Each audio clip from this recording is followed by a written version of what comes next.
সেই 60 কিলোমিটার দূর থেকে আমার জন্য নিয়ে আসছে, দেখছো? তাই তো।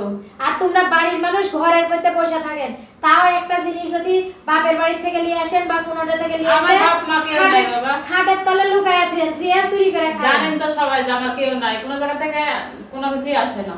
আর আমার ঘরে যদি একটা রসুন নিয়ে আসে, রসুনের এক কোয়া দিয়ে খাওয়ার চেষ্টা করি। আর দিতে তো হবে। বুঝা গেল? আমার যদি কেউ দিয়ে যাবে না দিয়ে আর আপনি হচ্ছে বড় যা, আপনি না দেখলে তাই না আমাকে বড় যারা সবসময় দেয়, সেটাই তো বড় যা দিতেই হবে। আর দায়িত্বও বেশি, তাই না? তো আমার এই বোনটা আমার জন্য এগুলো সব কিছু নিয়ে চলে আসছে।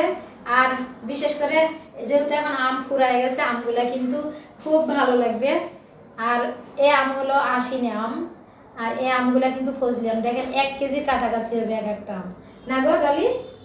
সেই গরম রে। শান্তা, আজকে আম ভর্তা বানাবেন, ঠিক আছে? আচ্ছা, গরমের মধ্যে আম ভর্তা। হ্যাঁ, তুমি কাইটে দিবেন আর আমি কাসুন্দি দিয়ে মাখবো। মাখাবেন, হ্যাঁ, মজা লাগবে। আর যে গরম পড়ছে, আম ভর্তা বানালে ভালো লাগবে খেতে। ডলি, আপু তুমি কিন্তু খায়ো না, বুঝছো?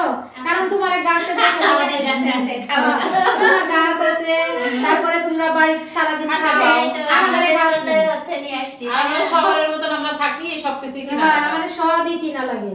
তো আলহামদুলিল্লাহ, বোনের বাড়ির জিনিস আজকে এইভাবেই মজা করে খাবো। আর হয়েছে তো, সবাই ভালো থাকবেন, আল্লাহ হাফেজ।